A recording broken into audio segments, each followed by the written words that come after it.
નમસ્કાર મિત્રો, જય સ્વામિનારાયણ। હું એવો ગુજરાતી કાવ્યના બીજા ભાગમાં આપ સર્વનું હાર્દિક અભિવાદન કરું છું। આપણે અડધું કાવ્ય પહેલાં લેક્ચરમાં ભણ્યા અને એના પછીનું જે કાવ્ય છે ત્યાંથી કાવ્યની આપણે શરૂઆત કરીએ છીએ। ગુજરાતનો અનેરો જે મહિમા છે, ગુજરાતનું સવિશેષ મહત્ત્વ છે, ગુજરાતની જે વિશિષ્ટતાઓ છે એ વિશિષ્ટતાઓથી અહીંયા કવિ વિનોદ જોશી ખૂબ જ પ્રભાવિત છે અને ગુજરાતના ગુણગાન ગાતા, ગુજરાતનો મહિમા અભિવ્યક્ત કરતા એ સહેજ પણ થાકતા નથી અને પોતાનો જન્મ આ ગુજરાતની ભૂમિ ઉપર થયો છે એટલે પોતે પોતાની જાતને ખૂબ જ નસીબદાર ગણે છે। અને ગુજરાતના સવિશેષ મહિમાની વાતો કરતાં તમે જો ગુજરાતીની નદીઓની વાત કરી છે, નર્મદાની વાત કરી, મહીસાગરની વાત કરી, અરવલ્લીના પર્વતોની વાત કરી છે, રત્નાકરની વાત કરી છે, સાવજની વાત કરી છે અને ગુજરાતી ભાષા જે છે એ લચકીલી ભાષા છે, લચકવાળી ભાષા છે અને જુદા જુદા વિસ્તારોમાં જે બોલાતી જે બોલીઓ છે એ બોલીઓથી કવિ ખૂબ પ્રભાવિત બનેલા છે અને એનો પણ એમને ઉલ્લેખ કર્યો છે। ગુજરાતની ભૂમિ ઉપર આવેલા સૂર્ય મંદિરને યાદ કરવાનું કવિ ચૂક્યા નથી અને એનો જે પ્રભાવ છે એના તેજનો જે પ્રભાવ, એ તેજના પ્રભાવને પ્રસારવા માટે કવિ ભૃંગ બનવાનું વિચારે છે, ભમરો બનીને એનો પ્રચાર અને પ્રસાર કરવા માટેની ખેવના રાખે છે। ત્યાંથી આગળ આપણે જોઈએ, હું ગિરનારી ઘોઘ। અહીંયા ગુજરાતની ભૂમિ ઉપર ગુજરાતનો સૌથી મોટા પર્વત તરીકેનું જેનું નામ છે એ ગિરનાર છે, તો કવિ ગિરનાર પોતાની ગિરનારની ઘોખ ગણે છે। ગિરનારની ઘોખ ઉપર ગિરનારના 9,999 પગથિયા છે અને ગિરનાર પર્વતની પરિક્રમા કરવી એ આપણા અહોભાગ્ય છે, એ સદભાગ્યની વાત છે। જેના ભાગ્યમાં લખાયેલું હોય એ જ ગિરનારની પરિક્રમા કરી શકે, તો એ ગિરનારના ગુણગાન ગાવામાં પણ કવિ ક્યાંય થાકતા નથી અને એ ગિરનારની ઘોખ ઉપર દત્તાત્રેય ભગવાનનો વાસ છે, અનેક દેવદેવીઓએ વસવાટ કર્યો છે, એના કારણે પણ ગુજરાતનું સવિશેષ મહત્ત્વ છે, એના કારણે પણ ગુજરાત આજે કવિને વહાલું લાગે છે। હું ગિરનારી ગોખ દ્વારિકા હું જ સુધારસ પાતી। અહીંયા દ્વારિકામાં ભગવાન શ્રી કૃષ્ણ, તમે જો ગુજરાતની ભૂમિ, ગુજરાતનો પ્રભાવ કે ઉત્તર ભારતના મથુરામાં જન્મેલા ભગવાન શ્રી કૃષ્ણે ગુજરાતના દ્વારિકાને પોતાનું ઘર બનાવ્યું અને એના દર્શનનો લાભ એ ગુજરાતની પ્રજાને આપ્યો। રાજસ્થાનના મેડતામાં જન્મેલા મીરાબાઈએ પોતાનું સમગ્ર અસ્તિત્વ ભગવાન શ્રી કૃષ્ણના ચરણોમાં સમર્પિત કરીને એમ કહ્યું કે મેરે તો ગિરિધર ગોપાલ અને દૂસરો ના કોઈ। મીરા કહે એવા વરને શું કામ વરુ જે આજ જન્મે ને કાલ મરી જાય, મેરે તો ગિરિધર ગોપાલ અને દૂસરો ના કોઈ। તો એવી મીરાએ દ્વારિકામાં ભગવાન શ્રી કૃષ્ણના સાનિધ્યમાં પોતાના અસ્તિત્વને એને મિટાવી દીધું। તો અહીંયા ગિરનારની ઘોખ ઉપર અનેક દેવદેવીઓના મંદિરો છે અને એનાથી ગુજરાતની ધર્મઘેલી ધર્મપ્રેમી પ્રજા એના દર્શન કરી અને કૃતાર્થતાની લાગણી અનુભવે છે। દ્વારિકા કવિ દ્વારિકામાં સુધારસ પાતી દ્વારિકા છે। સુધા મિત્રો ખાસ યાદ રાખીશું આપણે, સુધારસ એટલે અમૃત રસ થાય અથવા એને અમૃત કહેવાય। એકલું સુધા ખાલી શબ્દ પૂછાય તો સુધાનું સમાનાર્થી અમૃત બન્યું અને એને જ ભળતો શબ્દ પૂછાય ક્ષુધા તો ક્ષુધા એટલે ભૂખ થયું। અહીંયા અમૃત શબ્દ તો અમૃતનું બીજું સમાનાર્થી થાય પિયુષ થાય, પિયુષ થાય, અમી થાય અને આબે હયાત, આબે હયાત એટલે અમૃત થાય। અને મિત્રો અમૃત એનો સમાસ બનાવવો હોય તો નથી મૃત જે તે, બહુવ્રીહી સમાસ બને। તો અહીંયા ગિરનારની ઘોખને પોતે યાદ કર્યા વિના રહી શકતા નથી। દ્વારિકાએ આજે ધર્મની ધજા ફેલાવીને આજે ધર્મનો પ્રચાર અને પ્રસાર કરીને લોકોનું આસ્થાનું કેન્દ્ર દ્વારિકા નગરી બની છે, તો એ દ્વારિકા સમગ્ર રાજ્યના લોકોને અમૃતનો સુધારસ પાવા માટેનું કામ કરી રહી છે. દુહા છંદની હું રમઝટ, છંદોની ભૂમિ, લોકગીતોની ભૂમિ, લોક સાહિત્યની ભૂમિ, દેવીઓની ભૂમિ, લૂંટારાઓની ભૂમિ અને સંતો મહંતો અને ભક્તોની ભૂમિ એ ગુજરાતની ભૂમિ છે. તમે જુઓ, ખાસ કરીને સૌરાષ્ટ્ર પંથકમાં, અને સૌરાષ્ટ્ર પંથક એ આપણા ધર્મ માટે અથવા તો ધાર્મિક સ્થળો માટે ખૂબ જાણીતા છે અને લોકો તેના દર્શન કરી અને પોતાની જાતને ધન્ય કરે છે. તો એવી દુહા છંદની હું રમઝટ, દુહા છંદથી અહીંયા કવિ ખૂબ પ્રભાવિત બન્યા છે, લોક સાહિત્યથી કવિ ખૂબ પ્રભાવિત બન્યા છે અને દુહા અને છંદથી લોકોના રોમે રોમને ઊભા કરવા માટેનું કામ જો કોઈએ કર્યું હોય તો દુહા છંદે કર્યું છે. તો એ દુહા છંદની રમઝટને કવિ યાદ કર્યા વિના રહી શકતા નથી. હું ભગવું ભગવું ધ્યાન, કવિ કહે છે હું ભગવું ભગવું ધ્યાન છું. ગુજરાતની ભૂમિ ઉપર સંતો મહંતો એમણે ભગવા વસ્ત્રો પરિધાન કરીને, જ્યાં ત્યાં મઢોલીઓ બનાવીને, જ્યાં ત્યાં ધર્મના સ્થળ બનાવીને, મંદિરો બનાવીને, સરસ મજાની આસ્થાની જગ્યાઓ બનાવીને લોકોને ધર્મનો ઉપદેશ આપવા માટેનું કામ કર્યું છે. એટલે કહે છે કે ગુજરાતની ભૂમિ અને ભગવું ભગવું ધ્યાન એનું મને ગૌરવ છે. દુહા છંદની હું રમઝટ, હું ભગવું ભગવું ધ્યાન. મીરાની કરતાલ, મીરાએ સમગ્ર અસ્તિત્વ પરમ કૃપાળુ પરમાત્મા ભગવાન શ્રી કૃષ્ણના ચરણોમાં એને સમર્પિત કરી દીધું છે અને એને કરતાલથી મેરે તો ગિરિધર ગોપાલ ગાઈને પોતાના અસ્તિત્વને દ્વારિકામાં ભગવાન શ્રી કૃષ્ણના સાનિધ્યમાં એને સમાવી દીધું છે. તો મીરાની કરતાલને કવિ ભૂલ્યા વિના હંમેશા યાદ કરે છે કે મીરાની કરતાલ હું જ નિત્ય એક આખ્યાન, આખ્યાનની ભૂમિ, લોક સાહિત્યની ભૂમિ, દુહાઓની ભૂમિ, છંદની ભૂમિ અને લોક સાહિત્યને એકઠું કરવા માટેનું કામ ગુજરાતમાં જો કોઈએ કર્યું હોય તો ઝવેરચંદ મેઘાણીએ કર્યું છે. તો એ ઝવેરચંદ મેઘાણીની જન્મભૂમિ પણ ગુજરાતનું ચોટીલા છે અને એ ચોટીલાને યાદ કરતાં પણ કવિ ગૌરવની લાગણી અનુભવે છે. તો મીરાની કરતાલને પણ યાદ કરે છે. નિત્ય આખ્યાન પ્રેમાનંદ, શ્રેષ્ઠ આખ્યાનકાર તરીકે ગુજરાતની ભૂમિ ઉપર આપણે આ પ્રેમાનંદને યાદ કર્યા વિના રહી શકતા નથી. તો અહીંયા એ આખ્યાનોની ભૂમિ છે, અહીંયા છંદોની ભૂમિ છે, દુહા છંદની ભૂમિ છે અને હું નિત્ય એક આખ્યાન, પ્રેમાનંદના આખ્યાનની આ ભૂમિ અને આખ્યાનને યાદ કર્યા વિના કવિ રહી શકતા નથી. આખ્યાન એક કાવ્યનો પ્રકાર છે અને જૂની પુરાણી કથા વસ્તુઓ લઈને લોકોને આનંદ આપવા માટેનું કામ આ ગુજરાતની ભૂમિ ઉપર જો કોઈએ કર્યું હોય તો ભાલણ અને કવિ પ્રેમાનંદે કર્યું છે.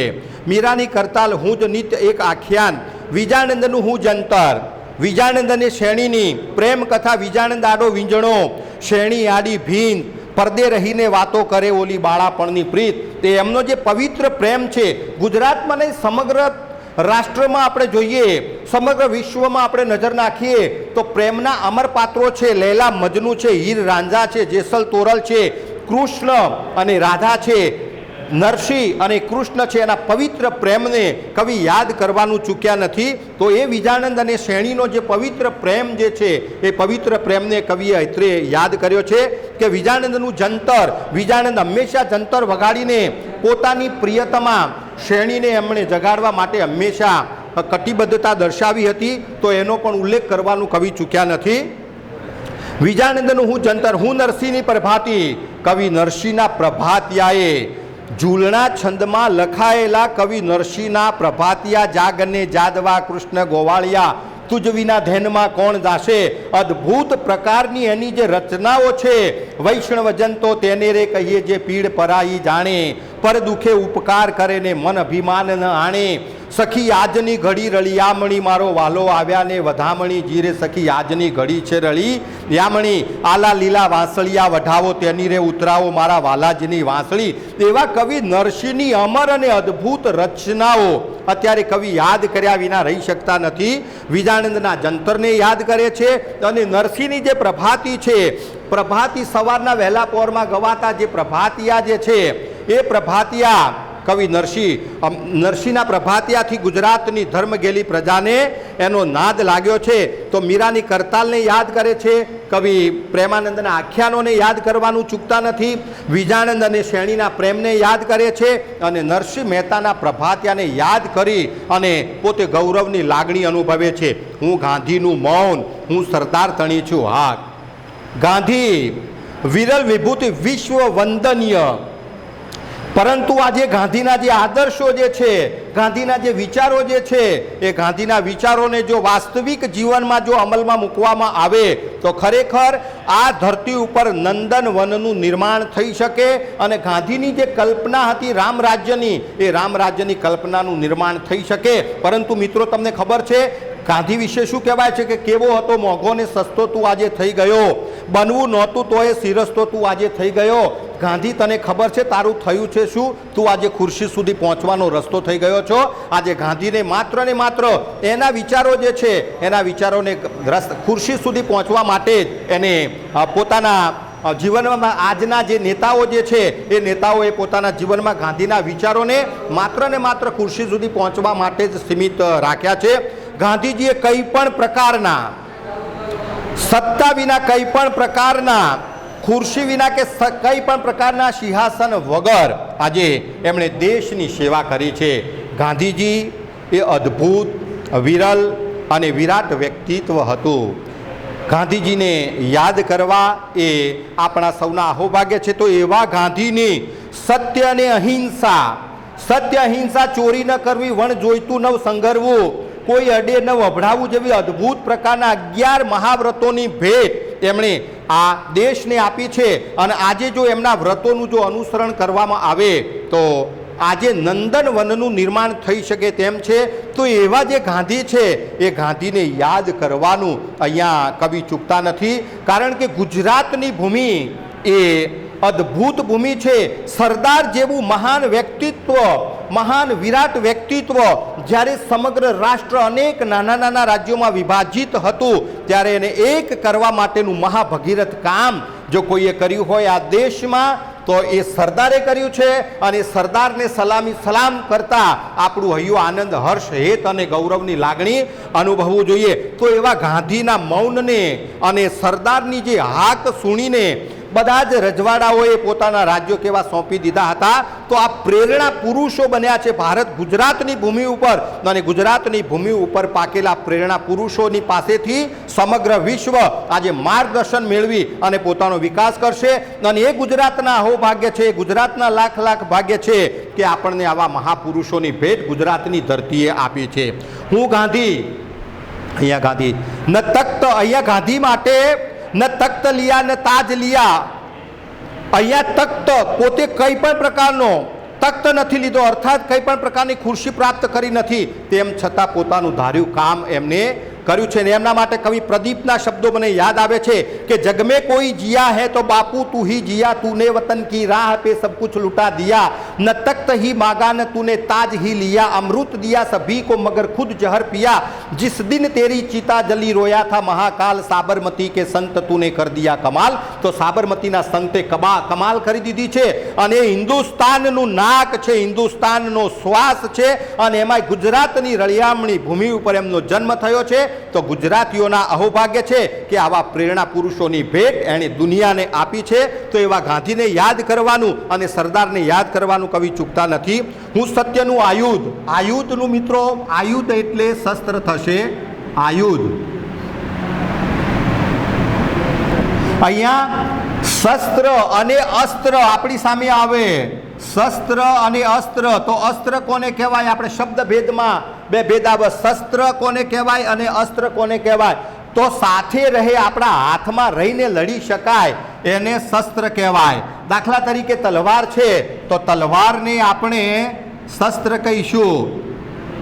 અને બરછી અથવા ભાલો છે અથવા તો તીર છે, જેને છૂટું ફેંકી શકાય, એને આપણે અસ્ત્ર કહીશું. તો અહીંયા સત્યના આયુધની મદદથી, સત્યરૂપી શસ્ત્રની મદદથી એમણે સમગ્ર વિશ્વને અને અંગ્રેજી સલ્તનતને જેણે સમગ્ર વિશ્વમાં 200 વર્ષ સુધી રાજ કર્યું હતું, જેના મૂળિયા છેક પાતાળે પહોંચ્યા હતા, તો એવા મૂળિયાઓને ઉખેડી નાખવા માટેનું કામ એ ગાંધીએ કર્યું હતું. અને શેની મદદથી કર્યું હતું? એ સત્યના આયુધથી કર્યું હતું. હું જ સત્ય આયુધ જેની દિગંતમાં ધાક, અને દિશાએ દિશાઓમાં એની ધાક છે. દિશાએ દિશાઓમાં એની ધાક છે. દિગંત શબ્દ દીક વત્તા અંત એટલે દિશાએ દિશાઓમાં જેનો પ્રભાવ છે. હું જ સત્યનું આયુધ જેની દિગંતમાં ધાક. હું સંતોનું સૌમ્ય સ્મિત. કવિ સંતોનું સૌમ્ય સ્મિત ગણે છે, કારણ કે ગુજરાતની ભૂમિ એ સંતો, મહંતો, ભક્તો અને બારવટિયાઓની ભૂમિ છે. ત્યાગ અને બલિદાનની ભૂમિ છે, એકતાની ભૂમિ છે, સમર્પણની ભૂમિ છે. અને એ સંતોની ભૂમિ ઉપર સંતોએ આ ગુજરાતની ભૂમિ ઉપર ધર્મનો પ્રચાર અને પ્રસાર કરવાનું એમણે લોકોના હૃદયમાં આધ્યાત્મિકતાના જ્ઞાન પીરસી અને આધ્યાત્મિકતાના દીવડા પ્રગટાવવામાં કંઈ બાકી રાખ્યું નથી. તો એ સંતોના સૌમ્ય સ્મિતને પણ કવિ યાદ કર્યા વિના રહેતા નથી. તલવાર સુરની તાતી. અહીંયા સુરવીરો અને સુરવીરોની ભૂમિ છે, અને સુરવીરોની જે તલવાર છે એ તલવારને અહીંયા કવિ યાદ કરે છે. મિત્રો, તલવારનું સમાનાર્થી યાદ રાખજો. તલવાર શમશેર. શમશેર એટલે તલવાર, અને તાત એટલે પણ તલવાર કહીશું આપણે. તાગ એટલે પણ તલવાર કહીશું. તેગ એટલે તલવાર થઈ. હું સંતોનું સૌમ્ય સ્મિત છું. તલવાર સુરની તાતી અને સુરવીરોની તલવાર એને પણ કવિ યાદ કરે છે, કારણ કે ગુજરાતની ભૂમિએ આ દેશને આઝાદ કરવા માટે કેટલાય શહીદોની શહાદત એણે આપી છે. હું મારી માટીનો જાયો. કવિ પોતાની માટીના, ગુજરાતની માટીના જાયો. અહીંયા જાયો શબ્દ આપ્યું છે મિત્રો. જાયો એટલે દીકરો થાય, દીકરો થાય, પુત્ર થાય, તનુજ થાય, તનય થાય, છોકરો થાય અને ગગો થાય. આપણે કોઈકને ગગો કહ્યો હોય તો એને ખોટું લાગી જાય કે એ ગગા તું શું કરો છો, કે તો ગગો કોઈકને કહ્યો હોય તો એને દુઃખ થઈ જાય. પણ ગગો એટલે દીકરો થાય, અને એના ઉપરથી ગગી શબ્દ આવ્યો તો ગગી એટલે દીકરી થાય. હું મારી માટીનો જાયો. ગુજરાતની માટીના કવિ જાયા છે, દીકરા છે. એટલે હું ગુર્જર અવતાર, પોતે ગુર્જર અવતાર તરીકે પોતાની જાતને લેખાવે છે. મારે શિરે ભારત માતાની આશીષનો વિસ્તાર, અને મારા શિરે ભારત માતાની આશીષનો વિસ્તાર છે. ભારત માતાના રૂડા આશીર્વાદ ગુજરાતને મળ્યા છે. એટલે ગુજરાત સમૃદ્ધ છે. ગુજરાતના પહાડો, ગુજરાતની નદીઓ, ગુજરાતના ઝરણા, ગુજરાતના જંગલો, ગુજરાતનો રણ પ્રદેશ, ગુજરાતની પ્રજા અને ગુજરાતની પ્રાકૃતિક સંપદા જે છે એ સંપદાને મન મૂકીને માણી શકાય એવી સંપદા છે. અને ગુજરાતની પ્રજા હળી મળીને અનેકતામાં એકતા તરીકે આજે વસવાટ કરીને ગુજરાતનું સમગ્ર વિશ્વમાં નામ ઊંચું કર્યું છે. એના કારણે કવિ અનહદ આનંદની લાગણી અનુભવે છે. મારે શિર ભારત માતાની આશીષનો વિસ્તાર. ભારત માતા શબ્દ છે મિત્રો, ભારત માતા શબ્દ અને ભારત માતાનો સમાસ બને છે કર્મધારે.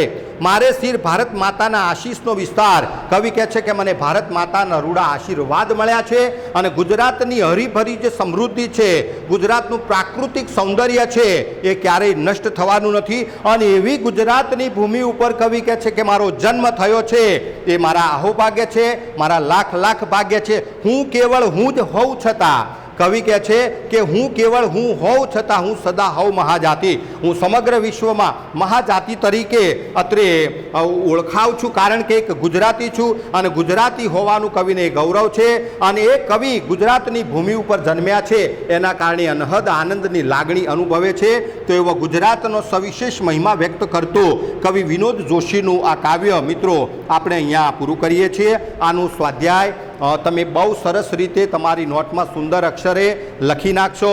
મને સંપૂર્ણ વિશ્વાસ છે કે તમને ગુજરાતનો મહિમા વ્યક્ત કરતું આ સરસ મજાનું વિનોદ જોશીનું કાવ્ય બરાબર સમજાવ્યું હશે, અને ખૂબ સરસ મજાના પ્રશ્નો સારી રીતે નોટમાં લખો તેવી અપેક્ષા સાથે અહીંયા કાવ્યને આપણે પૂરું કરીએ છીએ.